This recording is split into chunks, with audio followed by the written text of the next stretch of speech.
Puerto Rico continues to reel in the aftermath of Hurricane Maria. More than 2 weeks after the storm, half the population doesn't have access to drinking water. 95% of the power grid remains down. The official death toll is 34, but the governor says he expects that number to rise. CBS News correspondent David Begnaud has been reporting from the hardest-hit areas of the island. Here's a look at some of his reporting. Residents of Puerto Rico waded through the mess Hurricane Maria left behind. Flooding is widespread, and electricity is non-existent. 20 minutes from San Juan in Catano, police and volunteers are working to rescue people trapped by Maria's storm surge. They help this man and his dog get out and get to dry land. The mayor is sitting in the passenger seat of his Humvee, talking to people and asking them what the situation is in their home. Across the island, streets that don't look like rivers are covered in power lines. Maria's 155-mile-per-hour winds crushed what was already a weak power grid. Officials cannot say when it will be restored. Before slamming Puerto Rico, Maria roared across the mountainous island of Dominica. The death toll has climbed to more than 15, and the search for the missing continues. The Dominican Republic saw whipping winds and drenching rain when the storm passed the island today as a Category 3. Maria is moving toward Turks and Caicos. President Trump has approved a federal disaster declaration for Puerto Rico. How do you feel when you saw the rescue come? Happy. Very happy. With so many communities cut off, the full extent of the damage is not yet known. David Begnaud, CBS News, San Juan, Puerto Rico. I'm pleased to have David Begnaud at this table. Welcome. Thank you. It's good to have you at this table. It's great to be here. You've covered a lot of stories. Where do you put this one? You know what's interesting about what we just saw? It got worse, Charlie, after that report. That was a report 24, 36 hours after. It's gotten worse. I have never covered a national disaster where the emergency was endless. 15 days out, and it's still an emergency. Is that because of the severity, or is that because Puerto Rico was not prepared for this kind of thing? And can you ever be prepared? Or is it because the rescue effort has been too little, too slow? What's interesting is that every day the governor stood at a podium and said, we're getting what we need from the federal government. They couldn't be helping us out better, but we need more. And I said to him on day 13, what more do you need to move this past an emergency situation? And he said, well, I need extra helicopters and extra buses. You know, Charlie, they didn't have the bus drivers. You know why? Because they either couldn't get there, their homes were too badly damaged that they had to stay behind with their family. For whatever reason, they couldn't move the supplies. It was paralyzed. The island was paralyzed by this hurricane. They knew it was coming. The governor predicted the power would be out in the entire island. You know how long some places could be without power? Up to a year. A year? A year. Now, had they found, I think I said this with you on the air, the doorman at my apartment just was able to talk to his mother in the last couple of days. Couldn't reach her. There must be 1,000 cases like that. I met Puerto Ricans who got on a plane, got a rental car, and drove to the house 10, 12 days after the storm because it's the only way they could check on their mother or father. Yeah. How will Puerto Rico recover?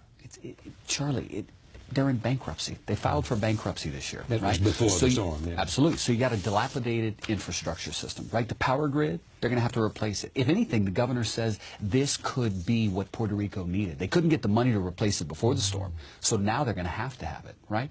But there are still places with no running water. Still people who are drinking water from a stream and bathing in it. Today, we heard that they're now sending fuel tankers to isolated areas on the island that have been deemed areas of special need. And those tanker trucks are going to be specifically positioned at each of those municipalities. What took 15 days to get those trucks? Well, you're the reporter. What took 15 days? And so when we asked the governor, you never got a straight answer. I even asked him this. I said, why do you keep asking for help? He said, I said, you've told us that you were able to get food to every municipality around the island. Why do people still need more? And he said, well, what we think is happening is that the food is going to a distribution area in the middle of town, but people don't know that it's there. And he said, we can't reach them because there's no phone communication. So I said, what are you going to do? And he said, we're going to use megaphones. And I'm going to encourage the mayors to go around on a megaphone telling people where to go. And if we can't drive around and do it, we'll use a helicopter with an intercom system to do it. President Trump came, and by many accounts, it was not what they expected in a variety of ways. But this is your report on his visit to Puerto Rico earlier this week. Here it is. There's a lot of love in this room. President Trump and the First Lady were greeted by a friendly audience in the town of Guaynabo, one of the fastest areas to recover from the hurricane. The president handed out supplies, tossing paper towels into the crowd. Mr. Trump also toured the neighborhood and met with people whose homes were damaged by Maria. We're going to help you out. Thank you. Have a good time. Thank you, Mr. President. Thank you very much. It's great to see you. The president and First Lady got a look at the destruction by helicopter. They did not visit the harder hit areas of the island where there is no running water or power, forcing people to drink and bathe with stream water. During a briefing earlier in the day, President Trump praised the federal government's response, but seemed to downplay the devastation of Maria compared to that of Hurricane Katrina. If you look at a real catastrophe like Katrina, and you look at the tremendous hundreds and hundreds and hundreds of people that died, you can be very proud of all of your people, all of our people working together. Mr. Trump also appeared to criticize the U.S. territory for their more than $70 billion debt. I hate to tell you, Puerto Rico, but you've thrown our budget a little out of whack because we've spent a lot of money on Puerto Rico. Later, the president seemed to suggest Puerto Rico's debts may be forgiven. We have to look at their whole debt structure. You know, they owe a lot of money to your friends on Wall Street, and we're going to have to wipe that out. Not long after President Trump left the island, the governor of Puerto Rico announced that the death toll here has risen from 16 to 34. Now, the majority of the deaths, we're told, were caused by flooding, flying debris, and mudslides. But the other causes range from anxiety to heart attack, suicide, and oxygen patients who were in their home and died when the power ran out, and the oxygen did too. David Begnaud, CBS News, San Juan, Puerto Rico. So you've become so identified with this story. Friends of mine who have said, gee, David is so into this story. If he ever comes to New York, I'd love to meet him. You've become an internet sensation as well. What does this do in terms of the way people look at you down there? Do they somehow think you, Mr. Reporter, must have some answers for us? I think it was the only place they were getting answers. And, you know, Charlie, it started with this. I'll never forget going to the airport, and there were about 900 to 1,000 people laid out. There was no power. There was no AC. It was dark. Nobody had food and water. There were kids who were stripped naked by their parents, sleeping in their sweat in strollers as their mothers and father fanned them with cardboard. And I went to the governor that morning, about 8 hours later, and I said, you know what's going on at the airport? And he said, actually, we saw your report and we ordered supplies to go there. And I said, no, you don't understand. I just left and it's not there. And within an hour, he got it there. I get a lot of questions as to how far journalists should go. How far involved in a story should you be?